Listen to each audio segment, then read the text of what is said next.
পাঁচটি সোনালী সময় আছে, যে সময়গুলো একজন মুমিনের জন্য, একজন ইমানদারের জন্য অত্যন্ত সুবর্ণ সুযোগ আল্লাহ সুবহানাহু ওয়া তাআলার কাছে তার চাওয়াগুলোকে পেশ করার জন্য। আল্লাহ সুবহানাহু ওয়া তাআলার কাছে নেক আমল করে কাছাকাছি যাওয়ার, আল্লাহ সুবহানাহু ওয়া তাআলাকে সন্তুষ্ট করার জন্য খুব মূল্যবান এই সময়গুলো। সেই সোনালী পাঁচটি সময় কখন? তার প্রথমটি হলো জোহরের সময়। মুসনাদে আহমদের এক হাদিসে বর্ণিত আছে, নবী সাল্লাল্লাহু আলাইহি ওয়াসাল্লাম জোহরের ফরজের আগে 4 রাকাত সুন্নাত সালাত সবসময় নিয়মিত পড়তেন। কোন সাহাবী তাকে প্রশ্ন করলেন, ইয়া রাসূলুল্লাহ, আমরা আপনাকে দেখি সবসময় আপনি সালাতটি নিয়মিত আদায় করেন, এই 4 রাকাত সালাত কখনো ছাড়েন না, এর হেতু কি, রহস্য কি? নবী সাল্লাল্লাহু আলাইহি ওয়াসাল্লাম তখন বললেন তাদেরকে যে, দেখো, যখন সূর্য মধ্য আকাশ থেকে, ঠিক আকাশের সেন্টার পয়েন্ট থেকে পশ্চিম দিকে ঢলে পড়ে, অর্থাৎ জোহরের সময় শুরু হয়, তখন আল্লাহ সুবহানাহু ওয়া তাআলা আসমানের সমস্ত দুয়ারসমূহ খুলে দেন, সমস্ত দুয়ারসমূহ খুলে দেন, এবং সেগুলো আর তিনি বন্ধ করেন না জোহরের সালাত শেষ হওয়া পর্যন্ত। ফাউহিব্বু আন ইউসআদা লি ফিহা খায়র, তো আমি চাই, আমার কাছে ভালো লাগে, আমার পছন্দ হয় যে এই সময়ে আল্লাহ যখন আসমানের দুয়ারসমূহ খুলে দেন, এই সময় আমার কোন নেক আমল যেন উপরে ওঠে, সেজন্য আমি নিয়মিত এই 4 রাকাত সুন্নাত আদায় করে থাকি। প্রিয় সম্মানিত ভাই বোনেরা, এখান থেকে আমরা জানতে পারলাম যে আল্লাহ সুবহানাহু ওয়া তাআলা আসমানের দরজাসমূহ, দুয়ারসমূহ খুলে দেন, যে সেই সোনালী সময়গুলোর ভিতরে একটি হলো এই জোহরের সময়টুকু, অর্থাৎ জোহরের ওয়াক্ত শুরু হওয়ার পর থেকে নিয়ে জোহরের সালাত শেষ হওয়া পর্যন্ত এই সময়টুকুতে আল্লাহ সুবহানাহু ওয়া তাআলা আসমানের দুয়ারসমূহ খুলে দেন। এবং এর পাশাপাশি আমরা নিয়মিত হয়তো অনেকেই আলহামদুলিল্লাহ জোহরের আগের এই সুন্নাত সালাত আদায় করি, কিন্তু হয়তো কয়জন লক্ষ্যই করি না আমরা যে এই সময়টুকু আসমান এর দরজা সমূহ আল্লাহ সুবহানাহু ওয়া তাআলা খুলে দেন। সেই কথা মাথায় রেখে যদি আমরা সালাত আদায় করি, এবং নবী সাল্লাল্লাহু আলাইহি সাল্লামের প্রিয় ছিল যে এই সময় কোন নেক আমল যেন উপরে ওঠে, আর সেদিকে তাকায় যদি আমরা ওই 4 রাকাত সুন্নাত আদায় করি, নিঃসন্দেহে সেখানে ভিন্ন রকমের স্বাদ, ভিন্ন রকমের মাত্রা আমরা অনুভব করতে থাকবো। এইগুলো এক সময় জোহরের সময় আল্লাহ সুবহানাহু ওয়া তাআলা আসমানের দুয়ারসমূহ খুলে দেন, যেটি মুসনাদে আহমদের হাদিসে বর্ণিত হয়েছে বিশুদ্ধ সূত্রে। নাম্বার 2, আজানের পরে। আজানের পরের যে সময়টুকু, আজানের পর কিছু সময়, এই সময়ও আল্লাহ সুবহানাহু ওয়া তাআলা আসমানের দুয়ারসমূহ খুলে দেন। নবী সাল্লাল্লাহু আলাইহি সাল্লাম থেকে বর্ণিত হয়েছে সহিহ তারগীব ওয়া তারহিবের ভিতরে এই হাদিস, তিনি ইরশাদ করেছেন, ইযা নুদিয়া বিস-সালাহ, যখন সালাতের জন্য আহ্বান করা হয়, আজান দেওয়া হয়, ফুতিহাত আবওয়াবুস সামা ওয়াস্তুজিবাদ দুআ, তখন আসমানের দুয়ারসমূহ খুলে দেওয়া হয় এবং বান্দার দোয়া কবুল করা হয়। দোয়ার নির্দিষ্ট কোনো পদ্ধতি, ধরা বাঁধা কোনো সিস্টেম এখানে বর্ণিত নাই, বরং মনের যে কোনো চাওয়াকে মনে মনে আল্লাহ সুবহানাহু ওয়া তাআলার কাছে পেশ করার জন্য মূল্যবান একটি সময় হলো এটি, অর্থাৎ আজানের পরবর্তী সময়টুকু। এটিও সোনালী 5টি সময়ের দ্বিতীয় এবং গুরুত্বপূর্ণ একটি সময়, আজানের পরবর্তী সময়টুকু। 3 নম্বর যে সময়টি সোনালী 5টি সময়ের ভিতরে, সেটি হলো এক সালাতের পরে অপর সালাতের জন্য যখন মানুষ অপেক্ষা করে, এই সময়টুকু। এটিও খুব গুরুত্বপূর্ণ একটি সময়। সূরা ইবনে মাজাহ হাদিসে বর্ণিত হয়ে আসছে, নবী সাল্লাল্লাহু আলাইহি সাল্লাম বলেন, আবশিরু আবশিরু হাদা রাব্বুকুম, তোমরা সুসংবাদ গ্রহণ করো, এই যে তোমাদের রব কদ ফাতাহা বাবা মিন আবওয়াবিস সামা, আসমানের দুয়ারসমূহের মধ্যে থেকে একটি দরজা তিনি খুলে দিয়েছেন, এবং ইউবাহি বিকুমুল মালাইকা, তোমাদের নিয়ে ফেরেশতাদের সঙ্গে তিনি গর্ব করছেন, বলছেন যে দেখো, আমার বান্দারা আমার নির্ধারিত ফরজ সালাত আদায় করার পরে অন্য ফরজের জন্য তারা অপেক্ষা করছে। প্রিয় বন্ধু, তাহলে এক ফরজ আদায়ের পরে অন্য ফরজের জন্য যখন মানুষ অপেক্ষা থাকে, ওই সময় আল্লাহ সুবহানাহু ওয়া তাআলা আসমানের দুয়ার খুলে দেন। এটিও সোনালী সময় সমূহের মধ্যে থেকে একটি। নাম্বার 4, ভোর রাত বা রাতের শেষ প্রহর। এটি অত্যন্ত মূল্যবান সমূহের মধ্যে থেকে একটি। আল্লাহর কাছে বান্দার আরজি পেশ করার, আল্লাহর কাছে বান্দার চাওয়াগুলোকে উপস্থাপন করার, দোয়া করার অত্যন্ত মূল্যবান সময়, বলা যায় সবচেয়ে সেরা এবং শ্রেষ্ঠ সময়। নবী সাল্লাল্লাহু আলাইহি ওয়াসাল্লাম ইরশাদ করেছেন, এই সময় আল্লাহ সুবহানাহু ওয়া তাআলা আসমানের দুয়ারসমূহকে খুলে দেন এবং একজন ঘোষণা দিতে থাকে, আছে কি কোনো প্রার্থনাকারী যে চাইবে, প্রার্থনা করবে, আল্লাহ তাআলা তার প্রার্থনা মঞ্জুর করবেন?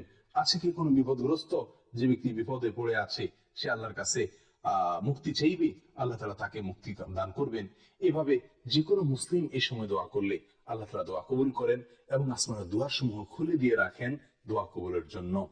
তবে 2 শ্রেণীর ব্যক্তিকে আল্লাহ তাআলা এই সময় তাদের দোয়া কবুল করেন না। তার ভিতরে হলো এক ব্যক্তি হলেন যিনি পেশাদার ব্যভিচারিণী মহিলা, সে। আর দ্বিতীয়ত হলো যে লোক ব্যবসায়ীদের কাছ থেকে চাঁদাবাজি করে, ব্যবসায়ীদের কাছ থেকে চাঁদা আরোপ করে অর্থ আত্মসাৎ করে, এই ব্যক্তি এবং পেশাদার ব্যভিচারিণী, এই দুই ব্যক্তি ছাড়া আল্লাহ সুবহানাহু ওয়া তাআলা তাদেরকে তওবা করার পরে তাদেরটাও আল্লাহ তাআলা মাফ করেন। এই দুই ব্যক্তি ছাড়া, এই দুই কাজে লিপ্ত থাকলে সেই ব্যক্তিরা ছাড়া আর ওনার সময়ের দোয়াকে আল্লাহ তাআলা কবুল করেন এবং আসমানের দোয়া আল্লাহ তাআলা করে দেন। সময়ত ভাই বন্ধুগণ, এরপরে 5 নম্বর সোনালী সময় যেটি, সেটি হলো একটি গুরুত্বপূর্ণ দোয়া, যেটিতে আল্লাহ তাআলার বড়ত্ব, আল্লাহ তাআলার প্রশংসা এবং আল্লাহ তাআলার পবিত্রতা বর্ণনা করা হয়ে থাকে। এই বিশেষ ভাষায় যখন আল্লাহ সুবহানাহু ওয়া তাআলার কাছে বান্দা দোয়া করে বা আল্লাহ তাআলার জিকির করে, তখন আল্লাহ সুবহানাহু ওয়া তাআলা আসমানের দুয়ার সমূহ খুলে দেন, যেটি সহিহ মুসলিমে বর্ণিত হয়েছে। আব্দুল্লাহ ইবনে আমর রাদিয়াল্লাহু তাআলা বলেন, একবার নবী সাল্লাল্লাহু আলাইহি ওয়াসাল্লাম সালাত আদায় করছিলেন সাহাবীদেরকে নিয়ে, পিছন থেকে কেউ একজন একটি দোয়া পাঠ করলেন।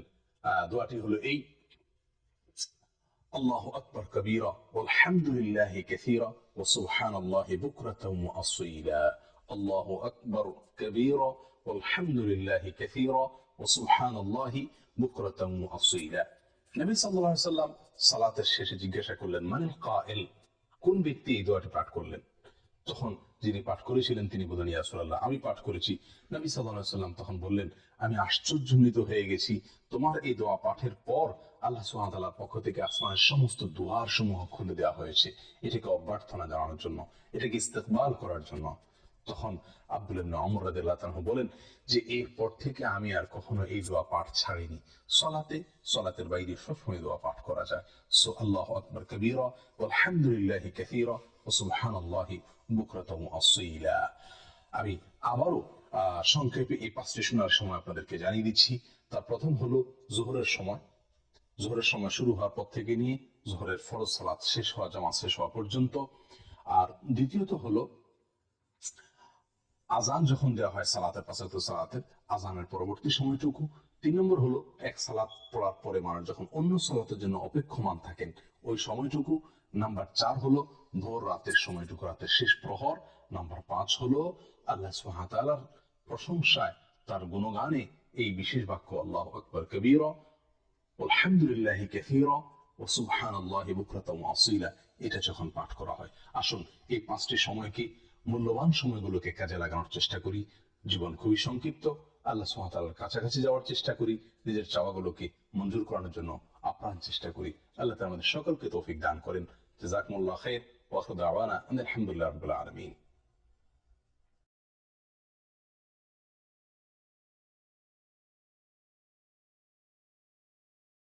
নবীজির প্রতি দুরূদ পড়া ওয়াজিব। কোন পদ্ধতিতে দোয়া ও দুরূদ পড়া উত্তম ও কোরআন সুন্নাহ সম্মত, সাধারণ মুসল্লিরা সহি পদ্ধতিতে জানতে চায়। দেখুন, দুরূদ পড়া অনেক ফুকাহায়ে কেরামের মতে জীবনে কমপক্ষে একবার অন্তত পড়াটা আবশ্যক, না পড়লে গুনাহগার হবে। যেহেতু আল্লাহ তাআলা কোরআনে কারীমে নির্দেশ করেছেন, ইয়া আইয়ুহাল্লাযীনা আমানু সাল্লু আলাইহি ওয়া সাল্লিমু তাসলিমা, এজন্য দুরূদ পাঠ করতে হবে। কিন্তু দুরূদ পাঠ এটার জন্য সবচেয়ে উত্তম ভাষ্য, দুরূদের সবচেয়ে উত্তম ভার্সন হলো দুরূদ ইব্রাহিম। নবী করিম সাল্লাল্লাহু আলাইহি ওয়াসাল্লাম সাহাবীদেরকে এই দুরূদটাই শিখাইছেন। কেউ দুরূদ জানতে চাইলে তিনি এটাই তাকে শেখাতেন। একটু পড়তে বেশি সময় লাগে বড়, কিন্তু সওয়াব ওইরকম বেশি। আর সবচেয়ে সংক্ষিপ্ত দুরূদ হলো সাল্লাল্লাহু আলাইহি ওয়াসাল্লাম, এটা হলো সবচাইতে ছোট দুরূদ। এই দুইটা ছাড়া আর বাকি আপনি আপনার যে কোনো ভাষায় নবী করিম সাল্লাল্লাহু আলাইহি ওয়াসাল্লামের জন্য যদি দোয়া করেন, আল্লাহ আপনি আপনার রাসূলের প্রতি শান্তি বর্ষণ করেন, তার প্রতি আপনি অনুগ্রহ নাজিল করেন, তাহলে এটাও দুরূদ হিসাবে গণ্য হবে। তবে উত্তম হলো ওই যে নবী সাল্লাল্লাহু আলাইহি ওয়াসাল্লামের শেখানোটা, অর্থাৎ দুরূদ ইব্রাহিম।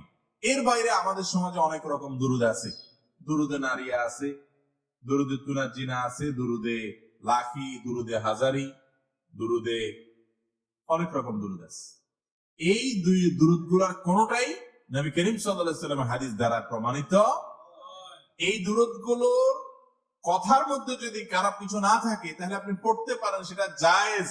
কিন্তু এটা পড়লে সওয়াব হবে বা অমুক উদ্দেশ্য হাসিল হবে, এতবার পড়লে এতবার নেকি হবে, এগুলো সব আমাদের বানানো। এগুলোর কোনো ভিত্তি কোরআন হাদিসে, এগুলো বিভিন্ন ওজিফার বই টইতে পাবেন, কিন্তু এগুলোর কোনো গ্রহণযোগ্য ভিত্তি নাই। বিদেশি দিকটা আমাদের খেয়াল রাখতে হবে ইনশাআল্লাহ। আর দুরূদ পাঠের জন্য আমরা যেরকম সিস্টেম বানাই নিছি, যে দুরূদ পাঠের জন্য কিছু মানুষ একত্র হয়ে কিছু জিলাপি মিষ্টি আইনি, তারপরে আমরা দুরূদ পড়ি সবাই সুরে সুরে তালে তাল মিলিয়ে, এটাও দুরূদ পাঠের কোনো পদ্ধতি নয়। কারণ আমরা নামাজের মধ্যে দুরূদ পড়ি না, সেই দুরূদ পাঠের সময় কি আমরা সবাই জোগাড় দিয়ে একসাথে পড়ি? মিছিল করে করে পড়ি? দলে দলে পড়ি? কি করি? যার যারটা শেষে পড়ি। ঠিক একই ভাবে নামাজের বাইরেও পড়বেন।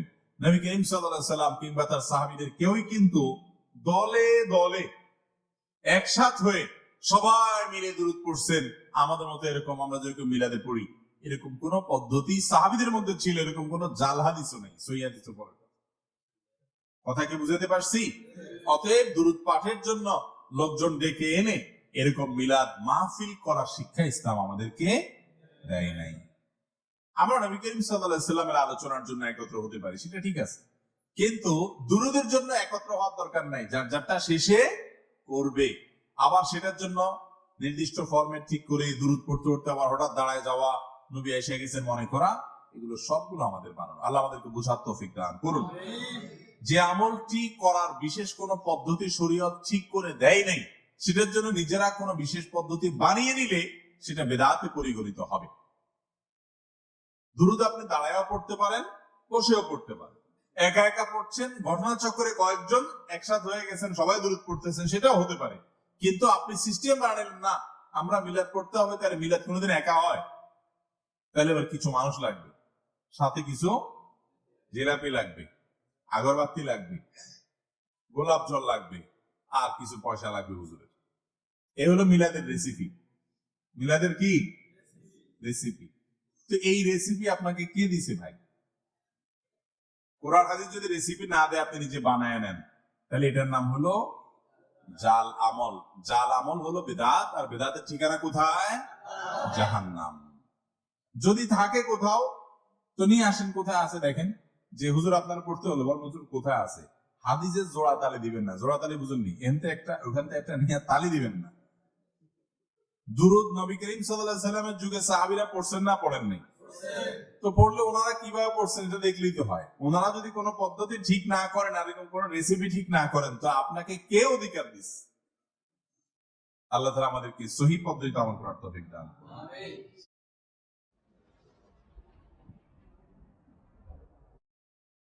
এখন এমন সময় এসেছে যাচাই বাছাইয়ের দরকার আছে না নাই? You have to test everything with the holy Quran. চিল্লায় বলেন ঠিক কিনা? কারণ কোরআন আপনাকে সমাধান দিবে। আপনি যত ঝামেলায় পড়েন, আপনি যত বিপদে পড়েন, এই বিপদ থেকে সমাধান দিতে পারে একমাত্র কোরআন। চিল্লায় বলেন কি? সমাধান চাও যদি জীবনে মরণে, ফিরে যাও খুঁজে নাও চোখ রাখো কোরআনে। পারেন না? সুন্দর সুন্দর ইসলামী সঙ্গীত গুলো মুখস্থ রাখবেন, পড়েন। সমাধান চাও যদি জীবনে মরণে, ফিরে যাও খুঁজে নাও চোখ রাখো কোরআনে। সবাই পড়েন আওয়াজ করে। সমাধান চাও যদি জীবনে মরণে, ফিরে যাও খুঁজে নাও চোখ রাখো কোরআনে। If you want a solution this dunya and akhirah, go back, have a look to the holy Quran. চিল্লায় বলেন ঠিক কিনা? এজন্য এই কালিমাগুলো দেয়া যাবে না। কাজল আপনার ছেলেকে বদনজর থেকে বাঁচাতে পারে না। বদনজর থেকে বাঁচাবে কে? আপনি সূরা ফাতিহা পড়ে ছেলের গায়ে ফু দেন, সূরা ফালাক পড়ে ফু দেন, নাস পড়ে ফু দেন, আপনার ছেলেকে সুস্থ রাখবে কে? বিশ্ব নবীকেও জাদু করা হয়েছে। কি আজীব তামাশা! বিশ্ব নবীকে জাদু করে 6 মাস অসুস্থ রাখা হয়েছিল। জাদু করেছে ইহুদিদের বন্ধু লাবিদ ইবনুল আসাম। 6 মাস বিশ্ব নবী ছিলেন অসুস্থ, দাঁড়াতে পারে না, বসতে পারে না, নামাজ পড়তে গেলে কষ্ট হয়। 6 মাস পরে আল্লাহ সূরাতুল ফালাক, সূরাতুন নাস নাজিল করে দিলেন। এই দুইটা সূরাকে একসাথে বলে মুআউযিজাতান। চিল্লায় বলেন কি নাম? মুআউযিজাতান। চিল্লায় বলেন কি নাম? এই দুইটা সূরা পরে যদি ফু দেন, কোন জিনের বাদশাও আপনার ছিটে ফোঁটা কিচ্ছু করতে পারবে না। চিল্লায় বলেন ঠিক কিনা? এজন্য সূরা ফালাক পরে ফু দিবেন, নাস পরে ফু দিবেন। ছেলেকে সুস্থ রাখবে কে?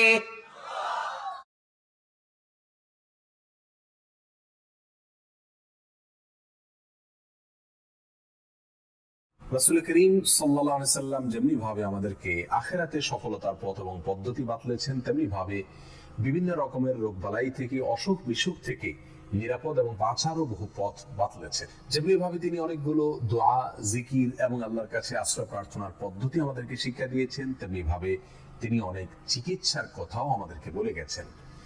আর আল্লাহ তাআলা তার প্রসঙ্গে বলেছেন, মা ইয়ানতিকু আনিল হাওয়া ইন হুয়া ইল্লা ওয়াহয়ুন ইউহা। তিনি নিজে থেকে কিছুই বলেন না, তিনি যাই বলেন তা আল্লাহর পক্ষ থেকে প্রাপ্ত ওহীর ভিত্তিতেই বলে থাকেন।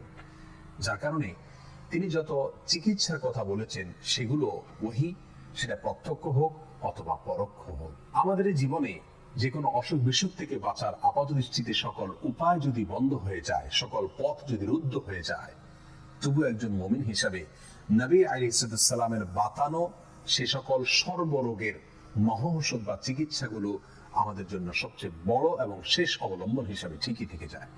আজ আমরা তেমন 5টি চিকিৎসার কথা বলবো, যেগুলোতে আল্লাহ সুবহানাহু ওয়া তাআলা সকল রোগবালাই থেকে, সকল অসুখ বিসুখ থেকে নিরাপদে এবং সুস্থ থাকার উপাদান নিহিত রেখেছেন। তার ভিতরে সর্বপ্রথম যে বিষয়টি কথা বলবো তা হলো কালো জিরা। এই প্রসঙ্গে সহিহ বুখারীর হাদিসে আসছে, নবী আলাইহিস সালাম বলেছেন, আলাইকুম বিহাদিহিল হাব্বাতিস সাউদা ফাইন্না ফিহা শিফা মিন কুল্লি দা ইল্লা সাম। অর্থাৎ কালো জিরা, আল্লাহ সুবহানাহু ওয়া তাআলা এর ভেতরে মৃত্যু ছাড়া পৃথিবীর অন্য সকল রোগের প্রতিষেধক রেখেছেন, সকল রোগের ঔষধ রেখেছেন, চিকিৎসা রেখেছেন। অর্থাৎ কালো জিরাকে যদি কেউ গ্রহণ করেন, খান, সেটা সরাসরি খাওয়া হতে পারে, তেল করে খাওয়া হতে পারে, পান করা হতে পারে, অথবা ভর্তা বানিয়ে খাওয়া হতে পারে। যেভাবেই হোক না কেন, কালো জিরা যদি কেউ খান বা গ্রহণ করেন, আল্লাহ সুবহানাহু ওয়া তাআলা তাকে এর মাধ্যমে সকল রোগ থেকে চিকিৎসা বা আরোগ্য লাভের তৌফিক নসিব করেন। অতএব কালো জিরা, এর ভিতরে সর্বরোগের ঔষধ রয়েছে। নিয়মিত এটাকে খাওয়া দরকার এবং এটাকে নিয়মিত নিজের জন্য গ্রহণ করা দরকার। দ্বিতীয়ত যে চিকিৎসার কথা তিনি বলেছেন তা হলো মধু। মধু প্রসঙ্গে আল্লাহ সুবহানাহু ওয়া তাআলা নিজেই সূরাতুন নাহলের 69 নম্বর আয়াতে বলেছেন, ফিহি শিফাউল লিন-নাস, এর মধ্যে মানুষের জন্য শিফা রয়েছে, আরোগ্য লাভের উপাদান রয়েছে। নবী আলাইহিস সালাম নিজে মধু পছন্দ করতেন, যেমনি ভাবে বুখারী মুসলিম বর্ণনা করেছেন।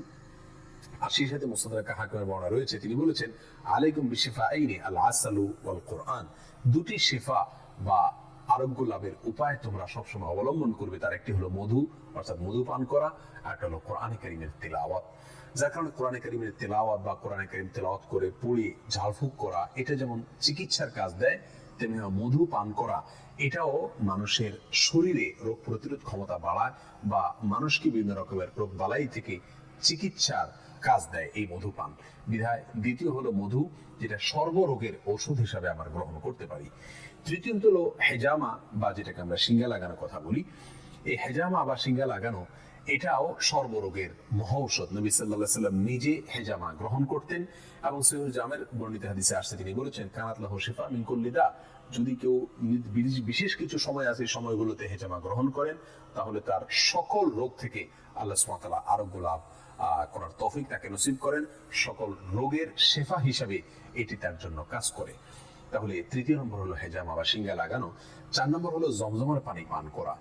জমজমের পানি প্রসঙ্গে সহিহ মুসলিম হাদিসে আসছে, নবী আলাইহিস সালাম বলেছেন, শিফা ও সাকামিন, অর্থাৎ জমজমের পানি এটা রোগের জন্য ঔষধ। এখানে কমন ভাবে তিনি বলেছেন, সাধারণভাবে বলেছেন, তার মানে সকল রোগের জন্য ঔষধ এই জমজমের পানি।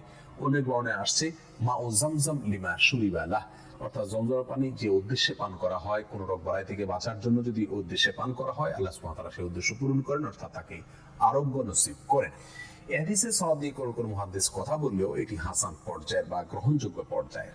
তাহলে জমজমের পানি এটাও সর্বরোগের একটি মহৌষধ, সর্বরোগের একটি কমন চিকিৎসা এবং নববী চিকিৎসার মধ্য থেকে একটি হলো জমজমের পানি। আমি ব্যক্তিগতভাবে এমন কয়েকজন লোককে চিনি যাদের বিভিন্ন দুরারোগ্য ব্যাধি ছিল এবং সে সমস্ত ব্যাধি থেকে আত্মরক্ষার জন্য, চিকিৎসার জন্য তারা পৃথিবীর যত চিকিৎসা হতে পারে তার সবগুলো তারা গ্রহণ করেছেন, কিন্তু সকল চিকিৎসাই ব্যর্থ হয়েছে। এমন পর্যায়ে তারা জমজমের পানিকে নিয়মিত পান করেছেন, আল্লাহ সুবহানাহু ওয়া তাআলা তাদেরকে অলৌকিকভাবে সুস্থতার নেয়ামত নসিব করেছেন। অতএব জমজমের পানি এটাও সর্বরোগের একটি কমন মহৌষধ। 5 নম্বর হলো আজওয়া খেজুর। আজওয়া এক প্রকারের খেজুর বিশেষ। এই বিশেষ প্রকৃতির খেজুর একটু দাম বেশি। এই খেজুর প্রসঙ্গে সহিহ বুখারীর হাদিসে আসছে, নবী আলাইহিস সালাম বলেছেন, কেউ যদি প্রতিদিন সকালবেলা 7টি আজোয়া খেজুর খায়, ওই দিনে মৃত্যু ছাড়া অন্য কোনো রোগ তার কোনো ক্ষতি করতে পারে না। অতএব আজোয়া খেজুরও এর মধ্যেও প্রতিষেধক রয়েছে, চিকিৎসা রয়েছে সর্বরোগের, যে কোনো রোগের। প্রিয় দর্শক, আবারও এক নজর আমরা জানি, 1 নম্বর হলো কালো জিরা, 2 নম্বর হলো মধু, 3 নম্বর হলো সিঙ্গা লাগানো, 4 নম্বর হলো জমজম পানি পান করা, আর 5 নম্বর হলো আজোয়া খেজুর খাওয়া। এর প্রত্যেকটার ভিতরেই আল্লাহ সুবহানাহু ওয়া তাআলা অলৌকিকভাবে চিকিৎসা রেখেছেন, আল্লাহ সুবহানাহু ওয়া তাআলা আরোগ্য লাভের উপাদান রেখেছেন। বিধায় যে কোনো দুরারোগ্য ব্যাধি থেকে বাঁচার জন্য অথবা আত্মরক্ষার জন্য, চিকিৎসার জন্য, আরোগ্য লাভের জন্য আমরা এই উপায়গুলো অবলম্বন করলে আল্লাহ সুবহানাহু ওয়া তাআলা আমাদেরকে রক্ষা করবেন এবং হেফাজত রাখবেন। সেই সাথে আমরা নবী আলাইহিস সালাম বাতানো বিভিন্ন দোয়া, এগুলো আমরা অবলম্বন করতে পারি। বিসমিল্লাহিল্লাযী লা ইয়াদুররু মা ইসমিহি, সকাল সন্ধ্যা 3 বার, আরো যে সমস্ত দোয়া আছে সেগুলো পাঠ করা। সেই সাথে সূরা ফাতিহা, এটা সকল রোগের জন্য কমন একটা অলৌকিক চিকিৎসা। এর মাধ্যমে সূরা ফাতিহা পড়ে আমরা কোনো পানিতে ফু দিয়ে পান করলে অথবা কোনো কিছুতে ফু দিয়ে সেটা খেলে আল্লাহ সুবহানাহু ওয়া তাআলা এর মাধ্যমে আমাদেরকে চিকিৎসা এবং আরোগ্য লাভের তৌফিক নসিব করবেন। প্রিয় দর্শক, আল্লাহ তাআলা আমাদের সবাইকে নিরাপদে রাখুন, সুস্থ রাখুন, স্বাভাবিক রাখুন। ইসলামিক মিডিয়া টিভি, কোরআন হাদিসের কথা বলে। এক্ষেত্রে আমরা বলবো যে কেউ যদি স্বপ্নে রশি দেখে, স্বপ্নে যদি সে রশি দেখে, তাহলে এটা গুড সাইন। এটা কেমন যেন আল্লাহর সাথে একটা প্রতিশ্রুতির সাথে সম্পৃক্ত, কারণ আল্লাহ তাআলা কোরআনে ইরশাদ করেছেন ওয়া'তাসিমু বিহাবলিল্লাহি জামিআ। আরবিতে রশি আরবি হচ্ছে হাবল, মানে ওয়া'তাসিমু বিহাবলিল্লাহি জামিআ, তোমরা আল্লাহর রজ্জু বা রশিকে আঁকড়ে ধরো। তাহলে রশি দেখা মানে এখানে আমরা আল্লাহর ওয়াদাগুলো যেন পূরণ করি, আল্লাহর আনুগত্য যেন আমরা প্রপারলি করতে পারি, এটা ইঙ্গিত করছে। এরপর স্বপ্নে যদি আমরা কাক দেখি, এটা সাধারণত একটা নেগেটিভ সাইন বহন করে, কারণ কাককে আল্লাহ রাসূল সাল্লাল্লাহু আলাইহি ওয়াসাল্লাম ফাসিক বা ফাইসিক বলেছেন। সো আমরা যদি স্বপ্নে কাক দেখি, এটাকে আমরা পজিটিভ কোনো সাইন মনে না করে নেগেটিভ সাইন মনে করতে পারি। তৃতীয়ত, আমরা যদি স্বপ্নে লম্বা কাপড় দেখি, এটা গুড সাইন। কারো গায়ে যদি লম্বা জামা থাকে তাহলে এটা গুড সাইন, আর খাটো জামা থাকলে সাধারণত এটা নেগেটিভ সাইন। এক্ষেত্রে আমরা সহিহ বুখারীর একটা হাদিস উল্লেখ করতে পারি।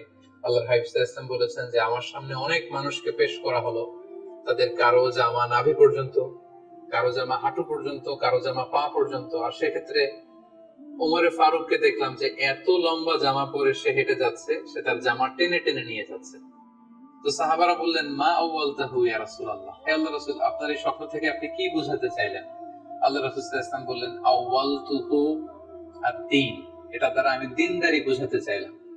অর্থাৎ যার জামা লম্বা তার মানে তার তাকওয়া বেশি বা তার দিনদারি বেশি। আর স্বপ্নে যদি কারো জামা খুব ছোট খাটো বা জামাহীন অবস্থায় কাউকে দেখা হয়, এটা সাধারণত তার দিনদারি কমে যাচ্ছে বা তার তাকওয়া is decreasing day after day, এটার একটা সাইন বহন করে। পাশাপাশি দুধ, স্বপ্নে যদি কেউ দেখে সে দুধ খাচ্ছে, এটা একটা ভালো সাইন। স্বপ্নে দুধ খেতে যদি দেখা হয় তাহলে তার জ্ঞান বৃদ্ধি পাবে বলে এটা একটা সাইন বা আলামত বহন করে। সেক্ষেত্রেও আমরা বুখারীর একটা হাদিস উল্লেখ করতে পারি, যেখানে আল্লাহ রাসূল সাল্লাল্লাহু আলাইহি ওয়াসাল্লাম একটা স্বপ্নের কথা সাহাবাদেরকে শেয়ার করছিলেন। তিনি বললেন যে আমাকে এক বাটি দুধ দেয়া হলো, আমি সেখান থেকে দুধ খেলাম, তারপর দেখলাম যে আমার আঙ্গুল থেকে দুধ বের হচ্ছে, আর সেখানে যে অবশিষ্ট দুধ রয়ে গেল সেটা আমি ওমরে ফারুকের মুখে দিলাম। ওমরে ফারুক সেই অবশিষ্ট দুধটা খেলো। এই স্বপ্নের কথা শুনে সাহাবারা বললেন মা আউয়ালতা বিহি ইয়া রাসূলুল্লাহ, হে আল্লাহর রাসূল, এটা দিয়ে আপনি কি ব্যাখ্যা করলেন? ফামা আউয়ালতাহু ইয়া রাসূলুল্লাহ, আল্লাহ রাসূল সাল্লাল্লাহু আলাইহি ওয়াসাল্লাম বললেন আল ইলম, এটা দিয়ে আমি জ্ঞানের ব্যাখ্যা করেছি। অর্থাৎ দুধ হচ্ছে জ্ঞানের প্রতীক। দুনিয়াতেও তো আমরা দেখি যে দুধ হচ্ছে সুষম একটা খাবার, খাদ্যের পুষ্টিগুণের 6টি গুণাগুণ দুধের মধ্যে পাওয়া যায়। সো কেউ যদি স্বপ্নে দেখেন যে তিনি দুধ পান করছেন, আশা করা যায় এটা তার জন্য ভালো সাইন, তার জ্ঞান বাড়বে বলে আমরা ধারণা করতে পারি। এবার স্বপ্নে যদি কেউ দেখে যে সে আজান দিচ্ছে, এটাও ভালো সাইন। স্বপ্নে আজান দেয়া এটা সাইন হচ্ছে সে হয়তো অচিরে হজ করতে যাবে। হজের সাথে আজানের কি সম্পর্ক? এর কারণ হচ্ছে সূরা হজ্জে আল্লাহ তাআলা সাইয়েদনা ইব্রাহিম আলাইহিস সালামকে যখন বলেছিলেন যে তুমি হজ শুরু করো, তখন তিনি বলেছিলেন ইব্রাহিম তুমি আজান দাও, ওয়া আযযিন ফিন নাস বিল হজ, ইয়াতুকা রিজালা ওয়া আলা কুল্লি দামিরি ইয়াতিনা মিন কুল্লি ফাজিন আমিক। অর্থাৎ হে ইব্রাহিম, তুমি আজান দাও। ইব্রাহিম আলাইহিস সালাম বললেন, কোথায় আজান দেব? চারদিকে তো মরুভূমি। আল্লাহ তাআলা বললেন, ইব্রাহিম তুমি আজান দাও, এই আজানের আওয়াজ বা শব্দ পৃথিবীর সবার কানে আমি পৌঁছে দেব। তো সাইয়েদনা ইব্রাহিম আলাইহিস সালাম তখন হজের আজান দিলেন বা ঘোষণা দিলেন। আজান শব্দের অর্থ হচ্ছে অ্যানাউন্স, টু অ্যানাউন্স, মানে ঘোষণা দেয়া। সো আপনি যদি স্বপ্নে দেখেন যে আপনি আজান দিচ্ছেন বা কেউ আজান দিচ্ছে, তাহলে সে অচিরেই হজ করবে বা হজ রিলেটেড কোন একটা ব্যাখ্যা হতে পারে। এভাবে আজানকে হজের সাথে সম্পৃক্ত করা হয়েছে এবং এটা ভালো একটি স্বপ্ন। এবার স্বপ্নে যদি কেউ গর্ত দেখে, যে সে গর্ত খুঁড়ছে বা তার জন্য কেউ গর্ত খুঁড়ছে, এটা ষড়যন্ত্রের সাথে সম্পৃক্ত। কেননা আরবি প্রবাদে আছে যে মান হাফারা হুফরাতান ওয়াকা ফিহা, কেউ যদি কারো জন্য গর্ত করে তাহলে সেই গর্তে সে নিজে আগে পড়বে। তাহলে গর্ত করা মানে অনেকটা কারো বিরুদ্ধে শত্রুতা করা বা ষড়যন্ত্র করার একটা চিহ্ন বহন করে। এবার স্বপ্নে যদি কেউ নৌকা দেখে বা শিপ দেখে, জাহাজ দেখে, যে সে জাহাজে আরোহণ করছে বা নৌকায় আরোহণ করছে, এটা তার জন্য একটা ভালো সাইন। সে কোন বিপদ থেকে মুক্তি পাবে বলে ধারণা করা যেতে পারে।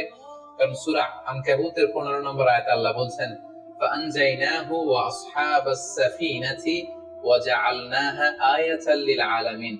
অর্থাৎ আমি নূহ আলাইহিস সালাম এবং তার সাথের ঈমানদার সবাইকে আমি এই নৌকায় উঠিয়েছি এবং মহাপ্লাবন থেকে তাদেরকে আমি বাঁচিয়েছি।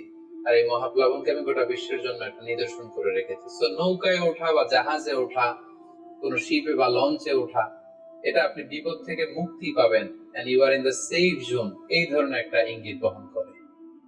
ইমাম মুহাম্মদ ইবনে সিরিনের কাছে এক লোক এসে বলল যে, ইমাম, রাআইতু কাআন্নী আহরুসু আরদান লা তুমবিত।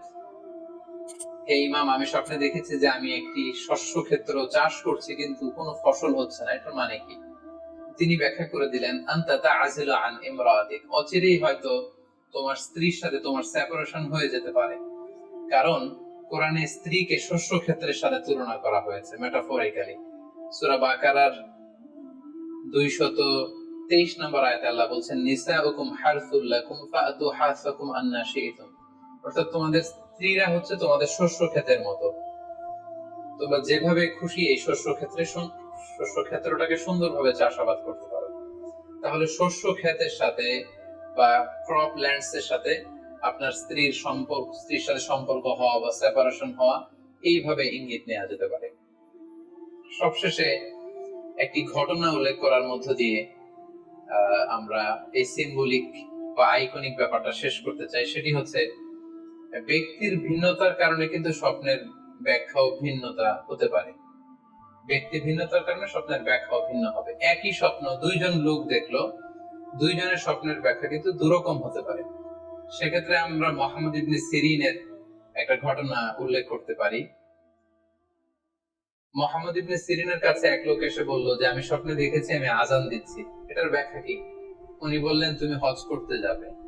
তার কিছুদিন পরে আরেক লোক এসে একই স্বপ্ন দেখলো। তিনি বললেন যে, আমি স্বপ্নে দেখেছি যে আমি আজান দিচ্ছি। তো তিনি বললেন, চুরিতে তোমার হাত কাটা যাবে। তো ওনার ছাত্ররা দুইজন লোকের কাছে দুই ধরনের উত্তর দেওয়ার কারণে অবাক হয়ে জিজ্ঞেস করলেন যে, হে ইমাম, একই স্বপ্ন দুইজন দেখলো কিন্তু আপনি একজনকে এক এক উত্তর কেন দিলেন? তো তিনি বললেন যে, এই দুইজনকে আমি চিনি এবং তাদের ব্যক্তিগত জীবন সম্পর্কে আমি জানি। তো তাদের জীবন আচরণ, তাদের ব্যক্তিত্বের কারণে আমি দুই ধরনের ব্যাখ্যা করেছি। প্রথম জনের ব্যাখ্যা করেছি আমি সূরা হজের আলোকে। কারণ সূরা হজে আল্লাহ ইব্রাহিম আলাইহিস সালামকে বলেছেন, ওয়াযিন ফিন-নাস বিল হজ, তুমি মানুষের মাঝে হজের জন্য আজান দাও, ঘোষণা দাও। সো সেই লোকটি আজান দিয়েছে, তার মানে আশা করা যায় সে হজে যাবে। আর দ্বিতীয় লোকটির স্বপ্নের ব্যাখ্যা আমি করেছি সূরা ইউসুফের আলোকে। সূরা ইউসুফে একটি আয়াত আছে, সুম্মা আযানা মুআযযিনুন আইয়াতুহাল আইর ইন্নাকুম লাসারিকুন। অর্থাৎ মিশরের কিং এর একটি পানপাত্র চুরি হয়ে গিয়েছিল। ইউসুফ আলাইহিস সালাম ইচ্ছা করে সেটা তার ভাই ইয়ামিনের খাদ্যের প্যাকেটের ভেতরে ঢুকিয়ে দিয়েছিলেন। আর তখন সেখানকার স্টাফরা বা সৈনিকেরা আজান দিয়েছিল, মানে ঘোষণা দিয়ে বলেছিল, হে ক্যারাভান, হে কাফেলার লোকেরা, তোমরা চুরি করেছো। তো তিনি মুহাম্মদ ইবনে সিরিন বললেন যে, দ্বিতীয় লোকটার ব্যাপারে আমি জানি, সে আসলে অসাধু একজন লোক এবং তার ক্ষেত্রে সে স্বপ্নে যেহেতু আজান দিতে দেখেছে, সে কখনো হজে যাবে না, বরং সূরা ইউসুফের আলোকে চুরিতে তার হাত কাটা যাবে। তো এভাবে আমরা কোরআন সুন্নাহর আলোকে বা স্কলারদের যে অভিব্যক্তি সেগুলোর আলোকে স্বপ্নের মধ্যে থেকে যেগুলো সিম্বলিক, আইকনিক, যেগুলো ইঙ্গিত বহ, এগুলোর ব্যাখ্যা আমরা এভাবে করতে পারি। যাদের হৃদয়ে আছে আল্লাহর ভয়, তারা কবু পথ ভুলে যায় না। আল্লাহর প্রেম ছাড়া এই দুনিয়ায় কারো কাছে কোনো কিছু চায় না। রাতের আধারে যারা সেজদাতেরা। আসসালামু আলাইকুম ওয়া রাহমাতুল্লাহি ওয়া বারাকাতুহু। ইন্নাল হামদুলিল্লাহ ওয়াস সালাতু ওয়াস সালামু আলা রাসূলিল্লাহ ওয়া বা'দ। সুপ্রিয় দর্শক, সূরা ইসরার 82 নম্বর আয়াতে আল্লাহ তাআলা ইরশাদ করেছেন, ওয়া নুনাজ্জিলু মিনাল কুরআনি মা হুয়া শিফাউন ওয়া রাহমাতুল লিল মুমিনিন। যার অর্থ হলো, আমি কোরআনে কারীমের এমন সব আয়াতসমূহ, সূরাসমূহ নাজিল করি যার মাঝে রয়েছে ঈমানদারদের জন্য আরোগ্য লাভের মাধ্যম এবং তাদের জন্য রহমত তথা আল্লাহর পক্ষ থেকে করুণা। এই আয়াতের ব্যাখ্যা মুফাসসিরদের অনেকেই বলেছেন, এখানে আল্লাহ রাব্বুল আলামিন আত্মিক রোগসমূহ থেকে আরোগ্য লাভের মাধ্যমের কথা বুঝিয়েছেন, অর্থাৎ কোরআনের প্রেসক্রিপশনকে অনুসরণ করার মাধ্যমে মানুষ প্রকৃত মানুষে পরিণত হয়, মানবীয় গুণাবলী অর্জন করে মানুষ আল্লাহর প্রিয় পাত্রে পরিণত হয়। এর ব্যাখ্যা অনেক মুফাসসিররা এও বলেছেন যে এর মাধ্যমে আল্লাহ রাব্বুল আলামিন আত্মিক রোগসমূহ থেকে মুক্তির পাশাপাশি শারীরিক যে রোগসমূহ আছে সেগুলো থেকেও মুক্তির পথ আল্লাহ রাব্বুল আলামিন আমাদেরকে বাতলে দেন। সেগুলোকে আবিষ্কার করে খুঁজে বের করে যথাযথভাবে আমল করার মাধ্যমে উপকৃত হওয়াটাই হলো আমাদের জন্য মূল বিষয়। আজ আমরা কোরআনে কারীমের এমন একটি সূরা আপনাদের সঙ্গে শেয়ার করতে চাই যে সূরার অপর নামই হলো সূরাতুশ শিফা বা আরোগ্য লাভের সূরা। আর সেই সূরা হলো আমাদের সকলেরই অতি পরিচিত সূরাতুল ফাতিহা। সহিহ বুখারীতে আবু সাঈদ খুদরি রাদিয়াল্লাহু আনহু থেকে একটি হাদিস বর্ণিত হয়েছে, যে হাদিসের মাধ্যমে বোঝা যায় যে সাহাবায়ে কেরাম সূরাতুল ফাতিহার মাধ্যমে চিকিৎসা গ্রহণ করেছেন এবং অলৌকিকভাবে, বিস্ময়করভাবে কঠিন এবং দুরারোগ্য সমস্যা থেকে তারা মুক্তি লাভ করেছেন। তখন নবী করিম সাল্লাল্লাহু আলাইহি সাল্লাম বিষয়টি জানতে পারার পর তাকে বলেছিলেন, ওমা ইউদরিকা আন্নাহা রুকিয়া, তুমি কিভাবে জানলে যে সূরা ফাতিহা এটি রুকিয়া বা সকল রোগ থেকে শেফার একটি মাধ্যম? এজন্য এই সূরা সম্পর্কে উলামায়ে কেরাম বলে থাকেন যে সূরা ফাতিহার মাধ্যমে যে কোনো রোগ বালাই থেকে, যে কোনো বিপদ আপদ থেকে, যে কোনো অসুখ বিসুখ থেকে মুক্তি লাভের মাধ্যম হিসাবে আমরা এটিকে ব্যবহার করতে পারি। সূরা ফাতিহা এ সম্পর্কে ইমাম ইবনুল কাইয়িম রাহিমাহুল্লাহ তিনি বলেছেন, এই সূরাটিকে বারবার আমি আমল করে দেখেছি। আমার জীবনে যখনই কঠিন কোনো ব্যথায় আমি আক্রান্ত হয়েছি, কাতর হয়েছি, তখনই এই সূরা পাঠ করে ফু দিয়ে সেই ব্যথার জায়গাকে মুছেছি। আল্লাহ রাব্বুল আলামিন বিস্ময়করভাবে, অলৌকিকভাবে আমাকে সুস্থতা এবং আরোগ্য দান করেছেন। আমি ব্যক্তিগতভাবে আমার কথা বলতে পারি যে আমার বাসায়, পরিবারে আমার বাচ্চাদের যখন কোনো অসুখ বিসুখ হয়েছে, কখনো কোনো সমস্যা দেখা দিয়েছে, তৎক্ষণাৎ আমি সূরা ফাতিহা পাঠ করে তাদেরকে ফু দিয়েছি, তাদের শরীরে মুছেছি এবং সঙ্গে সঙ্গে আল্লাহ রাব্বুল আলামিন বিস্ময়কর ভাবে আমাকে উপকারিতা দিয়েছেন। আর এরকম ঘটনা আমার জীবনে 2-4 বার নয়, বরং অগণিত বার ঘটেছে। এজন্য সূরা ফাতিহা এটিকে যদি কেউ যথাযথভাবে আমল করতে পারেন, সে আস্থা এবং বিশ্বাস আল্লাহ তাআলার প্রতি থাকে, তাহলে সেক্ষেত্রে অবশ্যই এর মাধ্যমে যে কোনো দুরারোগ্য ব্যাধি থেকে পর্যন্ত আমরা আরোগ্য লাভের মাধ্যম হিসাবে এটিকে ব্যবহার করতে পারি। হাদিসে কুদসিতে আল্লাহ রাব্বুল আলামিন বলেছেন, আনা ইনদা যান্নি আবদি বি, বান্দা আমার প্রতি যেমন ধারণা করবে আমি তার প্রতি সেরূপ আচরণ করব। অতএব পরিপূর্ণ আস্থার সাথে, বিশ্বাসের সাথে যদি কেউ যে কোনো অসুখ বিসুখ থেকে, যে কোনো ব্যাধি থেকে মুক্তি লাভের জন্য সূরা ফাতিহাকে পাঠ করেন, সেটি পাঠ করে কোনো পানিতে, তেল ইত্যাদিতে ফু দিয়ে সেটি যদি ব্যবহার করেন, প্রয়োগ করেন, অথবা শরীরের কোনো জায়গায় অসুখ দেখা দিলে এটি পাঠ করে যদি ফু দেন সেই জায়গায় বা মোছেন, ইনশাআল্লাহ বিইذনিল্লাহ আল্লাহ তাআলা তাকে ওই রোগ থেকে মুক্তি নসিব করবেন। এবং এটি হাজারো লাখো উলামায়ে কেরাম এবং ঈমানদারদের পরীক্ষিত একটি আমল। আমরা এই আমলটি যে কেউ করতে পারি। আমরা অনেকে মনে করি এই সমস্ত সূরার মাধ্যমে আরোগ্য লাভের জন্য বোধহয় কোনো মুত্তাকি পরেজগার মানুষ দিয়ে এগুলো পাঠ করাতে হয়। মূলত আমরা যে কোনো মুসলমানই এটিকে আমল করতে পারি এবং এর মাধ্যমে আরোগ্য লাভের চেষ্টা করতে পারি। আল্লাহ রাব্বুল আলামিন আমাদের সকলকে কোরআনে কারীমকে সব দিক থেকে আমাদের অনুকরণীয়, অনুসরণীয় গ্রন্থ হিসেবে গ্রহণ করার তৌফিক দান করুন। কোরআনে কারীমের সকল প্রেসক্রিপশন গুলো মেনে আমাদের জীবনকে আলোকিত করার তৌফিক দান করুন এবং কোরআন থেকে শেফা গ্রহণ করে আরোগ্য লাভ করে আল্লাহ তাআলার প্রতি আমাদের ঈমানকে আরো বৃদ্ধি করার তৌফিক দান করুন। আসসালামু আলাইকুম ওয়া রাহমাতুল্লাহি ওয়া বারাকাতুহু।